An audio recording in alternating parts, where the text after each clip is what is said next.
There had happened in the teeming and many-towered city of Szeth one of those incidents which are prone to take place in all capitals of all worlds.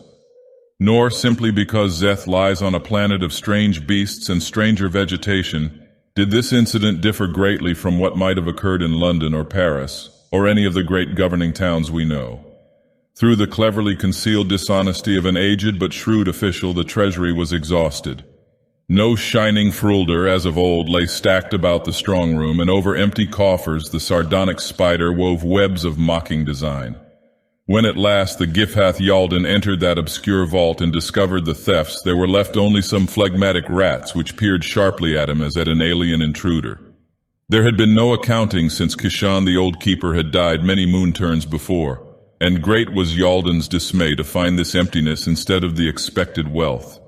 The indifference of the small creatures in the cracks between the flagstones could not spread itself to him. This was a very grave matter and would have to be met in a very prompt and serious way.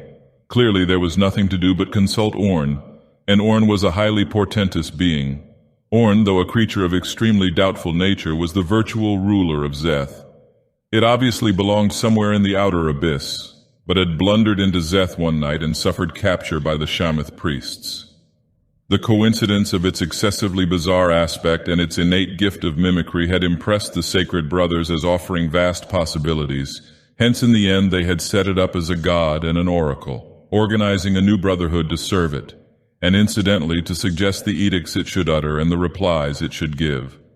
Like the Delphi and Dodona of a later world, Orn grew famous as a giver of judgments and solver of riddles. Nor did its essence differ from them, save that it lay infinitely earlier in time, and upon an elder world where all things might happen. And now Yalden, being not above the credulousness of his day and planet, had set out for the close-guarded and richly fitted hall wherein Orn brooded and mimicked the promptings of the priests. When Yalden came within sight of the hall with its tower of blue tile, he became properly religious and entered the building acceptably in a humble manner which greatly impeded progress. According to custom, the guardians of the deity acknowledged his obeisance and pecuniary offering and retired behind heavy curtains to ignite the thuribles. After everything was in readiness, Yalden murmured a conventional prayer and bowed low before a curious empty dais studded with exotic jewels. For a moment, as the ritual prescribed, he stayed in this abased position, and when he arose, the dais was no longer empty. Unconcernedly munching something the priests had given it was a large pudgy creature very hard to describe and covered with short gray fur. Whence it had come in so brief a time only the priests might tell, but the suppliant knew that it was Orn. Hesitantly, Yalden stated his unfortunate mission and asked advice, weaving into his discourse the type of flattery which seemed to him most discreet.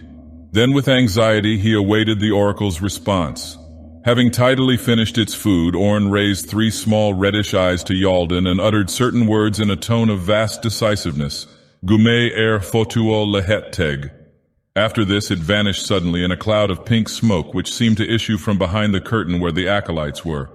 The acolytes then came forth from their hiding place and spoke to Yalden, saying, "Since you have pleased the deity with your concise statement of a very deplorable state of affairs, we are honored by interpreting its directions. The aphorism you heard signifies no less than the equally mystic phrase, 'Go thou unto thy destination,' or more properly speaking, you are to slay the monster wizard Anathas and replenish the treasury with its fabled hoard." With this, Yalden was dismissed from the temple. It may not be said in veracity that he was fearless, for in truth he was openly afraid of the monster Anathas, as were all the inhabitants of Aletheia and the surrounding land. Even those who doubted its actuality would not have chosen to reside in the immediate neighborhood of the Cave of 3 Winds wherein it was said to dwell. But the prospect was not without romantic appeal, and Yalden was young and consequently unwise.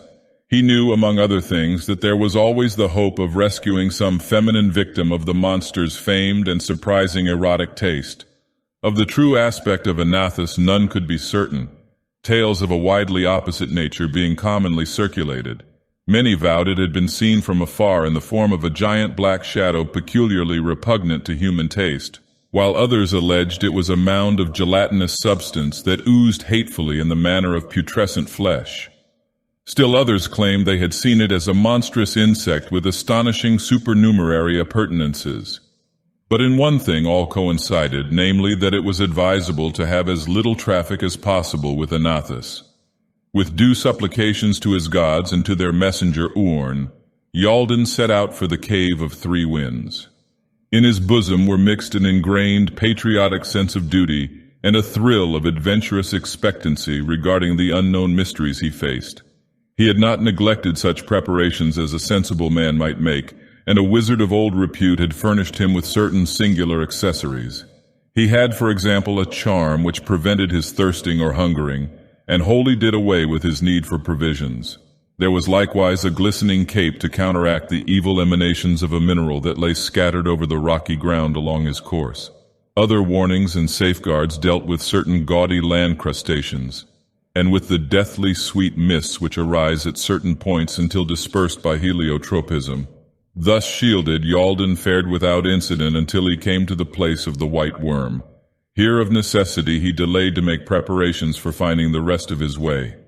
With patient diligence he captured the small colorless maggot and surrounded it with a curious mark made with green paint. As was prophesied, the Lord of Worms, whose name was Saral, made promise of certain things in return for its freedom. Then Yalden released it, and it crawled away after directing him on the course he was to follow. The sere and fruitless land through which he now traveled was totally uninhabited. Not even the hardier of the beasts were to be seen beyond the edge of that final plateau which separated him from his goal. Far off in a purplish haze rose the mountains amidst which dwelt Anathus. It lived not solitary despite the lonely region around, for strange pets resided with it, some the fabled elder monsters and others unique beings created by its own fearful craft. At the heart of its cave, legend said, Anathus had concealed an enormous hoard of jewels, gold, and other things of fabulous value. Why so potent a wonder-worker should care for such gauds or revel in the counting of money was by no means clear, but many things attested the truth of these tastes. Great numbers of persons of stronger will and wit than Yalden had died in remarkable manners while seeking the hoard of the wizard beast, and their bones were laid in a strange pattern before the mouth of the cave, as a warning to others. When, after countless vicissitudes, Yalden came at last into sight of the Cave of Winds amid the glistening boulders, he knew indeed that report had not lied concerning the isolation of Anathus's lair. The cavern mouth was well concealed, and over everything an ominous quiet lowered. There was no trace of habitation, save of course the ossuary ornamentation in the front yard. With his hand on the sword that had been sanctified by a priest of Urn, Yalden tremblingly advanced. When he had attained the very opening of the lair, he hesitated no longer, for it was evident that the monster was away. Deeming this the best of all times to prosecute his business, Yalden plunged at once within the cave. The interior was very cramped and exceedingly dirty, but the roof glittered with an innumerable array of small, varicolored lights, the source of which was not to be perceived. In the rear yawned another opening, either natural or artificial, and to this black, low-arched burrow, Yalden hastened, crawling within it on hands and knees. Before long, a faint blue radiance glowed at the farther end, and presently the searcher emerged into an ampler space. Straightening up, he beheld a most singular change in his surroundings. This second cavern was tall and domed, as if it had been shapen by supernatural powers, and a soft blue and silver light infused the gloom. Anathus, thought Yalden, lived indeed in comfort. For this room was finer than anything in the palace of Szeth, or even in the temple of Urn, upon which had been lavished unthinkable wealth and beauty. Yalden stood agape, but not for long, since he desired most of all to seek the object of his quest and depart before Anathus should return from wherever it might be. For Yalden did not wish to encounter the monster sorcerer of which so many tales were told.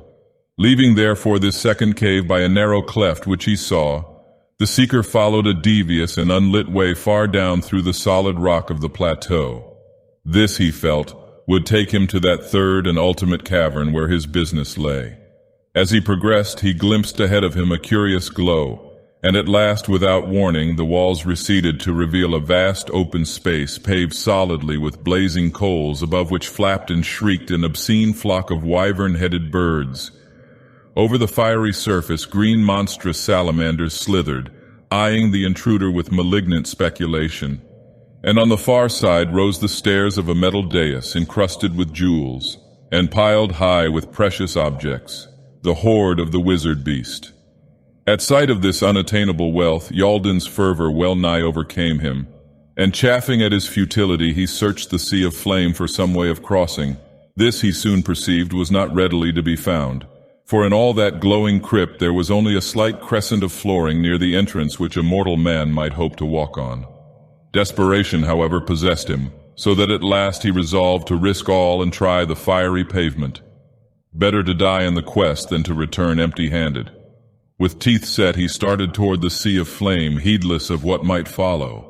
As it was, surprise seared him almost as vehemently as he had expected the flames to do, for with his advance the glowing floor divided to form a narrow lane of safe, cool earth leading straight to the golden throne. Half dazed and heedless of whatever might underlie such curiously favoring magic, Yaldan drew his sword and strode boldly betwixt the walls of flame that rose from the rifted pavement. The heat hurt him not at all, and the wyvern creatures drew back, hissing, and did not molest him. The hoard now glistened close at hand, and Yaldan thought of how he would return to Szeth, laden with fabulous spoils and worshipped by throngs as a hero. In his joy he forgot to wonder at Anathas's lax care of its treasures, nor did the very friendly behavior of the fiery pavement seem in any way remarkable.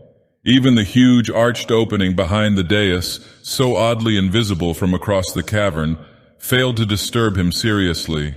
Only when he had mounted the broad stair of the dais and stood ankle-deep amid the bizarre golden reliques of other ages and other worlds, and the lovely luminous gems from unknown mines and of unknown natures and meanings, did Yaldan begin to realize that anything was wrong. But now he perceived that the miraculous passage through the flaming floor was closing again, leaving him marooned on the dais with the glittering treasure he had sought. And when it had fully closed and his eyes had circled round vainly for some way of escape, he was hardly reassured by the shapeless, jelly-like shadow which loomed colossal and stinking in the great archway behind the dais. He was not permitted to faint, but was forced to observe that this shadow was infinitely more hideous than anything hinted in any popular legend, and that its 7 iridescent eyes were regarding him with placid amusement. Then Anathas the wizard beast rolled fully out of the archway, mighty in necromantic horror, and jested with the small, frightened conqueror before allowing that horde of slavering and peculiarly hungry green salamanders to complete their slow, anticipatory ascent of the dais.